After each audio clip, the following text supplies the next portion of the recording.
Hello good morning, welcome to Neelakshi classes. मैं Ajay Neelakshi classes के इस परिवार में आपका हार्दिक स्वागत करता हूं। बच्चों आ जाइए, फटाफट जुड़ जाइए मेरे बच्चों और हम अपनी क्लास को आज स्टार्ट करेंगे। तो इस क्लास को स्टार्ट करने से पहले मेरे बच्चों दो लाइनें हैं आपके लिए।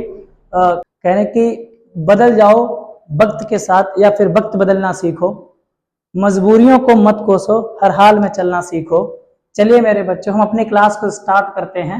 आ जाते हैं मेरे बच्चों टॉपिक पे, जहां हमने खत्म किया था उस टॉपिक को कंटिन्यू करेंगे। चलिए मेरे बच्चों आ जाते हैं, फटाफट क्लास को जोड़ते हैं मेरे बच्चों और चलते हैं नए क्वेश्चन की तरफ।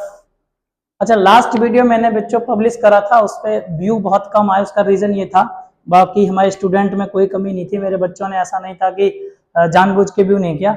जब मैंने उस वीडियो को फाइनल रूप से देखा मेरे बच्चों, तो मुझे लगा कि हाँ उसमें वॉइस की कुछ प्रॉब्लम आई है, आवाज की कुछ प्रॉब्लम आई है मेरे बच्चों। और आफ्टर ऑल मैंने उस वीडियो को चैनल से डिलीट कर दिया है मेरे बच्चों, लेकिन मैं वो टॉपिक को रिवाइंड कर रहा हूँ, दोबारा से समझा दे रहा हूँ मेरे बच्चों, और इसके आगे फिर कंटिन्यू कर लेंगे। चलें मेरे बच्चों, ठीक है। लास्ट हमने जहां तक करा था पार्ट नंबर 8 तक हम रुके हुए हैं मेरे बच्चों।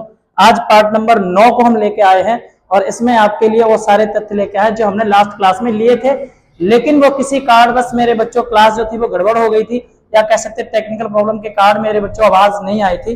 चलो तो बिना वक्त गवाए मैं वापस से मेरे बच्चों क्लास को शुरू करता हूं, स्टार्ट कर रहा हूं आपके लिए। चलो मेरे बच्चों, क्या टॉपिक है, क्या क्वेश्चन है मेरे बच्चों। लास्ट क्लास में, उससे पहले की क्लास जो भी हमने पढ़ी थी, उस क्लास में मैंने मेरे बच्चों ये वाले क्वेश्चंस आपके करा दिए थे, जो √3 है, √5, √11, √7, यानी इनको हमने अपरिमेय सिद्ध करना सीख लिया था। आज का जो नया क्वेश्चन है मेरे बच्चों, एक अगला क्वेश्चन दिया गया है 5 माइनस, जिसमें हमें क्या सिद्ध करना है, 5 माइनस √3 को सिद्ध करना है। चलते हैं, करते हैं मेरे बच्चों। क्या क्वेश्चन है, जरा फटाफट अगले पेज पे इसको देखते हैं। एक क्वेश्चन दिया गया है मेरे बच्चों, कह रहा है क्या, सिद्ध कीजिए 5 माइनस √2, 5 माइनस √2 मेरे बच्चों, √3, 5 माइनस √3 एक अपरिमेय संख्या है मेरे बच्चों, अपरिमेय संख्या है। चलते हैं, देखते हैं इस क्वेश्चन को। जिस प्रकार के हम बाकी क्वेश्चन मेरे बच्चों करते आए हैं, उसी प्रकार से इस क्वेश्चन को भी करने वाले हैं। और हम क्या लिखेंगे, हम लिखेंगे माना 5 माइनस √3 एक परिमेय संख्या है, एक परिमेय संख्या है मेरे बच्चों। ये हमने माना, और जैसे ही मेरे बच्चों इस बात को हम मानेंगे, करना क्या है, करना क्या है मेरे बच्चों, कह रहे क्या, हम लिख सकते हैं 5 माइनस, इसलिए मेरे बच्चों 5 माइनस √3 बराबर a/b, जहां a, b एक सह अभाज्य, एक बच्चों सह अभाज्य पूर्णांक है, एक सहभाज्य पूर्णांक है। चलें अब क्या करना है मेरे बच्चों, इसको कंटिन्यू करते हैं। यहां पर मेरे पास मेरे बच्चों जो 5 इधर प्लस के उधर लेके चलेंगे वो माइनस के हो जाएंगे, या मैं अगर ऐसे कह दूं मेरे बच्चों कि जो भी इधर √3 दिए हैं मेरे बच्चों, अगर उधर लेके चलेंगे तो ये मेरे बच्चों किसके हो जाएंगे, प्लस के। तो 5 बराबर a + b, और जो माइनस वाला उधर जाके किसका हो गया मेरे बच्चों, ये हो गया आपका प्लस का। अब ये जो मान है, इधर जो मान दिया है a/b, इसको इधर लेके आए हैं तो मेरे बच्चों ये हो जाएगा आपका a/b माइनस का, और इधर रह जाएगा √3 मेरे बच्चों। यहां जब हम करेंगे तो हमारे पास हो जाएगा 5b माइनस a बटे मेरे बच्चों b बराबर √3। अब कंडीशन क्या आती है मेरे बच्चों, हमने पढ़ रखा है कि p/q के रूप में कोई संख्या लिखी हो और q का मान, सॉरी मेरे बच्चों, हाँ q का मान मेरे बच्चों 0 ना हो, तो अगर 0 नहीं होता तो वो संख्या क्या होती है, आपकी परिमेय होती है। वापस से मेरे बच्चों इस संख्या को देखते हैं। ये जो संख्या लिखी गई है, इस वाले को जहां हमने लिखा है 5b माइनस में ए बटे वी मेरे बच्चों ये एक आपकी क्या है, परिमेय संख्या है। ये आपकी क्या है, एक परिमेय संख्या है। और जबकि मेरे बच्चों इस बात को हम अपने पिछले टॉपिक में सिद्ध कर चुके हैं कि आपकी क्या है, एक अपरिमेय संख्या है। ये आपकी बच्चों क्या है, एक अपरिमेय संख्या। अब कंडीशन ये आ रही है कि सर हमें समझा दीजिए कि 5b बट माइनस के a बराबर बटे में मेरे बच्चों क्या v एक आपकी क्या है, आप परिमेय है। वो परिमेय है तो क्यों है मेरे बच्चों, यहां देखते हैं 5b माइनस a बटे मेरे बच्चों हमारे पास है b। अगर मैं ये कह दूं दोनों के दोनों सहभाज्य पूर्णांक हैं तो a का मान बच्चों मैंने 5 मान लिया, और अगर मैं कह दूं b का मान 6 मान लो, मेरी मर्जी मेरे बच्चों। सहभाज्य पूर्णांक होने चाहिए, दोनों के दोनों सहभाज्य पूर्णांक 5 और 6 सहभाज्य पूर्णांक, क्योंकि दोनों का एचसीएफ अगर निकालने जाओगे तो मेरे बच्चों आपको मिलेगा कितना, 1। चलिए तो मैंने लिखा 5 की जगह 5 लिखा, b का मान मेरे पास 6 मेरे बच्चों, माइनस में a के मान कितना है 5 है, और b का मान वापस से 6 है। मैंने किया 5 छक्का 30 मेरे बच्चों, 5 घटाया बच्चे 6 मेरे बच्चों, यहां पर आ रहा है 25/6 जो कि आपकी क्या एक रेशनल नंबर है, एक क्या है आपकी परिमेय संख्या। तो इस बात से ये सिद्ध है कि इधर वाली संख्या जो है वो आपकी क्या है, परिमेय, और जबकि मेरे बच्चों जो हमने दाईं ओर लिखी है मेरे बच्चों संख्या, वो आपकी क्या है, अपरिमेय संख्या है, अपरिमेय संख्या है। मेरे बच्चों जब हमने इस क्वेश्चन को किया तो इस क्वेश्चन को करने से हमें जो प्राप्त हुआ है, इस प्राप्ति से मेरे बच्चों हम क्या लिख सकते हैं, हम लिख सकते हैं क्या मेरे बच्चों, क्या लिखेंगे, एक पॉइंट लिखेंगे। और क्या होगा पॉइंट, कह रहे ए एवं बी क्या है बच्चों, पूर्णांक हैं। ए एवं बी आपके पूर्णांक हैं, और इसके बाद अतः, अतः मेरे बच्चों क्या, जो संख्या है इसमें से मैं लिखूंगा 5b बटे ए, सॉरी 5b माइनस ए बटे बी एक परिमेय संख्या है। अतः अर्थात अर्थात √3 भी एक परिमेय संख्या होगी। क्या होगी बच्चों, √3 भी आपकी एक क्या होगी, परिमेय संख्या होगी। लेकिन ऐसा है नहीं, ऐसा है नहीं मेरे बच्चों। तो इस आधार पे हम क्या लिखेंगे, क्या लिखना है मेरे बच्चों, देखना जरा।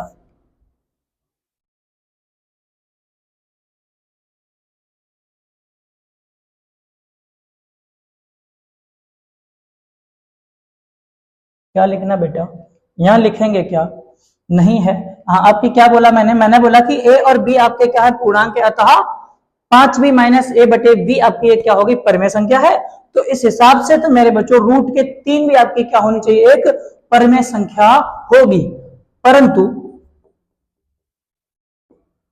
इससे इस तथ्य का विरोधाभास विरोधाभास प्राप्त होता है। किस बात का, √3 एक अपरिमेय संख्या है। मेरे बच्चों चूंकि मैंने इस पूरी संख्या को परिमेय माना, लेकिन √3 आपकी परिमेय तो है नहीं, वो तो अपरिमेय है। लेकिन अगर इसके आधार पे देखें तो हमें विरोधाभास प्राप्त हो जाता है कि भैया क्या, कि √3 आपकी क्या है, एक अपरिमेय संख्या है। अपरिमेय संख्या होनी चाहिए, लेकिन इसका विरोधाभास प्राप्त होगा, क्योंकि यहाँ हम क्या दिखा रहे हैं कि वो एक, इस वाली लाइन में लिखा ए और बी जो है, जिसमें ये वाला मान एवं मेरे बच्चों, अर्थात √3 भी एक परिमेय होनी चाहिए, है ना। लेकिन बच्चे वो तो परिमेय है नहीं, इसलिए इसका क्या हो गया है, विरोधाभास प्राप्त। किसका, कि वो तो अपरिमेय है लेकिन उसका विरोधाभास हमें प्राप्त हो रहा। तो इसी आधार पे हम क्या लिखेंगे, हम लिखने वाले हैं मेरे बच्चों क्या, हमारी परिकल्पना गलत है। क्या परिकल्पना करी बच्चों, 5 माइनस √3 एक परिमेय संख्या है, तो 5 माइनस रूट के 3 एक परिमेय संख्या है। ये हमने परिकल्पना करी थी, जो कि मेरे बच्चों सरासर क्या है, गलत है। और इस आधार पे हम क्या लिख देंगे, हम लिख देंगे मेरे बच्चों 5 माइनस रूट 3 एक क्या है आपकी अपरिमेय संख्या। क्या है बच्चों आपकी एक अपरिमेय संख्या है। एक क्या है बच्चों अपरिमेय संख्या है। और यही मेरे बच्चों आपका क्या है आंसर है। यहां लिख देंगे हेंस प्रूव यानी इति सिद्धम। इति सिद्धम हिंदी में बोलते हैं बच्चों इति सिद्धम, इंग्लिश में कहते हैं हेंस प्रूव। और ये क्वेश्चन मेरे बच्चों कंप्लीट हुआ और मुझे आशा है मेरे बच्चों ये क्वेश्चन आपको समझ में आया होगा। और अगर आया है मेरे बच्चों तो कर दीजिए। आगे बढ़ते हैं, अगले क्वेश्चन पे चलते हैं। और भी हमने कुछ क्वेश्चन लिख रखे हैं मेरे बच्चों। एक और क्वेश्चन है इसके अगले हमने कहा रखा है 3√2 एक अपरिमेय संख्या है। अगला क्वेश्चन मेरे बच्चों हम ले रहे हैं और इस क्वेश्चन में हमें क्या सिद्ध करना है, 3√2 एक अपरिमेय संख्या है। चलते हैं मेरे बच्चों अगले पेज पे एक और क्वेश्चन को करते हैं। और इसमें क्वेश्चन हमें क्या दिया गया है, क्वेश्चन हमसे कहा है सिद्ध कीजिए, सिद्ध कीजिए। क्या सिद्ध करना है बच्चों, 3√2 एक क्या है बच्चों अपरिमेय संख्या है। एक क्या है अपरिमेय संख्या है। इस बात को हमें क्या करना है, सिद्ध करना है। कैसे करेंगे देखो जरा मेरे बच्चों, हमें क्या करना है, मानना है। मानना क्या है, जो हम हमेशा मानते हैं, माना 3√2 एक परिमेय संख्या है। एक परिमेय संख्या है। और अगर ये परिमेय संख्या इसलिए मेरे बच्चों हम इसको लिख सकते हैं, क्या इसको लिख सकते हैं 3√2 बराबर मेरे बच्चों a बटे b, जहां मेरे बच्चों a कोमा b एक क्या है सह अभाज्य पूर्णांक है। क्या है मेरे बच्चों एक सहभाज्य पूर्णांक। सिंपल सी बात, क्या है बच्चों एक सहभाज्य पूर्णांक है।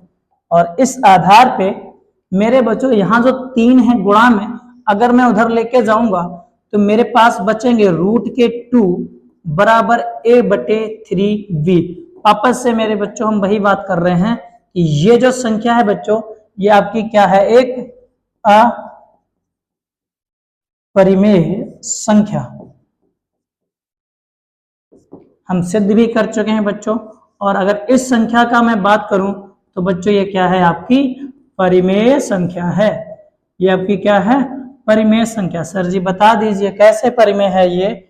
अगर ये परिमेय है तो ऐसे देखो ना बच्चों, a बटे 3b मैंने बोला आपकी क्या है एक परिमेय संख्या। अच्छा मैं मान लेता हूं a का मान 5 b का मान 4 मेरे बच्चों, मेरी मर्जी। सहभाज्य पूर्णांक होने चाहिए, सहभाज्य पूर्णांक है क्योंकि इनका HCF और 4 और 5 का HCF निकालो बच्चों तो कितना आएगा 1। अब इस आधार पे मेरे बच्चों मैं a का मान लिख रहा हूं 5 बटी 3 इंटू b का मान कितना है 4। मेरे बच्चों ऊपर आए 5, इधर मेरे बच्चों मैंने लिखा, यहाँ हमारे पास आ रहे 5, इधर लिख रहा हूं 12। मेरे बच्चों p बटे q के रूप में है, जो कि आपकी क्या है एक परिमेय संख्या है। तो इस आधार पे मेरे बच्चों ये तो परिमेय है, ये आपकी क्या है अपरिमेय है। ये बातें हमें आपको क्लियर करनी थी। ये मेरे बच्चों हमें लगता है मेरे लाडलों को क्लियर हो गई होगी। बहुत आगे बढ़ते हैं मेरे बच्चों, चले अब क्या करना है, अब फिर से मेरे बच्चों हमें कुछ लिखना रहेगा। क्या लिखना रहेगा, कह रहे हैं क्या सर इसलिए इसलिए मेरे चूंकि या इसलिए सॉरी चूंकि मेरे बच्चों a एवं v एक क्या है बच्चों आपके एक पूर्णांक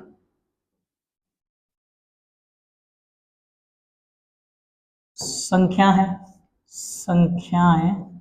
हैं। a और b आपकी क्या है बच्चों पूर्णांक संख्याएं हैं। अतः अतः मेरे बच्चों A/3B एक परिमेय संख्या है। यही बात हमने पिछले में भी लिखी थी बच्चों, क्या है? परिमेय संख्या है। और जबकि परिमेय संख्या है तो √2 भी एक क्या होगी? परिमेय संख्या होगी। क्या होगी बच्चों? एक परिमेय संख्या होगी। परिमेय संख्या होगी, ये बात है मेरे बच्चों। क्या होगी? एक परिमेय संख्या होगी। लेकिन हमें क्या हुआ है? क्या लिखेंगे अगली लाइन पे? परंतु इससे इस तथ्य का विरोधाभास, इससे इस तथ्य का क्या होता है बच्चों? विरोधाभास प्राप्त होता है। विरोधाभास प्राप्त कि √2 एक क्या है बच्चों? अपरिमेय संख्या है। इस बात का तो हमें विरोधाभास प्राप्त हो जाता है। चले मेरे बच्चों, अगर ये विरोधाभास प्राप्त हो गया है तो हम क्या करना है? हम कहेंगे क्या? हमारी क्या है बच्चों? अतः हमारी परिकल्पना कैसी है? गलत है। हमारी परिकल्पना कैसी है मेरे? गलत है। 3√2 क्या होगी? एक परिमेय संख्या होगी। क्या होगी बच्चों? एक परिमेय।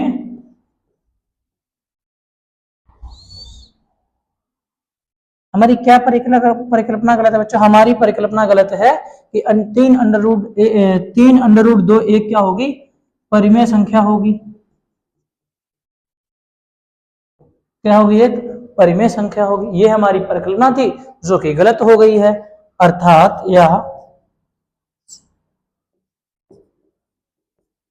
अर्थात मेरे बच्चों क्या लिखेंगे? हम लिखेंगे 3√2 एक आपकी क्या है? अपरिमेय संख्या है। अपरिमेय संख्या है मेरे बच्चों। चले, इसमें भी हमने कर दिया है मेरे लाडलो। ये दो क्वेश्चन हमने आपके लिए किए हैं। पहला क्वेश्चन हमने आपके लिए क्या किया था मेरे बच्चों? हमने प्रूफ कराया था 5 माइनस √3, जो कि आपकी क्या सिद्ध कराई है? एक अपरिमेय संख्या। वापस से हमने एक और क्वेश्चन कराया मेरे बच्चों, और मैंने क्या देखा? मैंने देखा क्या देखा मेरे बच्चों? मैंने ये देखा कि 3√2 एक आपकी क्या है? अपरिमेय संख्या है। मैंने परिमेय मान ली, A/B माना, सहभाज्य पूर्णांक थे मेरे बच्चों। 3 जो गुणा में थे भाग में चले गए, इधर वाली परिमेय, इधर वाली अपरिमेय मेरे बच्चों। मैंने एक्सप्लेन कर दी। फिर मैंने कहा क्या? A/B एक क्या है बच्चों? पूर्णांक संख्या है। अतः इनमें से A/3 भी एक परिमेय संख्या है, तो √2 भी आपकी क्या होनी चाहिए? परिमेय संख्या। परंतु ऐसा नहीं है। परंतु इससे इस तथ्य का विरोधाभास प्राप्त हो गया। क्या प्राप्त हो गया? कि √2 एक आपकी क्या है? अपरिमेय संख्या। विरोधाभास प्राप्त हुआ है। अतः मेरी जो कल्पना थी, हमारी जो परिकल्पना थी मेरे बच्चों, जो भी मैंने कल्पना करी थी, वो कल्पना क्या थी? हमने कल्पना करी थी मेरे बच्चों क्या? कि 3√2 एक आपकी क्या है? परिमेय संख्या होगी। लेकिन मेरे बच्चों वो परिमेय संख्या नहीं है। परिकल्पना हमारी गलत हो गई है। अर्थात ये मेरे बच्चों क्या? एक अपरिमेय संख्या है। यहां लिखा इति सिद्धम मेरे बच्चों, और यही आपका क्या है? आंसर। मुझे आशा है मेरे बच्चों हमारे द्वारा समझाए गए ये दोनों क्वेश्चन आपको बढ़िया जबरदस्त तरीके से समझ में आए होंगे। और मेरे लाडलो, इनसे जुड़े हुए जो भी क्वेश्चन आपकी टेक्स्ट बुक, आपके पाठ्यक्रम में, पाठ्य पुस्तक में, विषय सूची में, जहां भी आपको मिल जाते हैं मेरे बच्चों, आप कमेंट करिए। अगर आपको नहीं आते हैं, मेरी कोशिश रहेगी कि उन सारे डाउट्स को मैं क्लियर करूं, आपके द्वारा पूछे गए सवालों का मैं आंसर दे पाऊं मेरे बच्चों। इन जो सवालों से जुड़े जो भी सवाल आप करेंगे, करने के बाद हमें आपका प्रतिपुष्टि फीडबैक चाहिए मेरे बच्चों कि कैसा क्या रहा। चलिए, बहुत बहुत धन्यवाद, बहुत बहुत शुक्रिया मेरे बच्चों। लव यू मेरे लाडलो। जय हिंद, जय भारत मेरे बच्चों।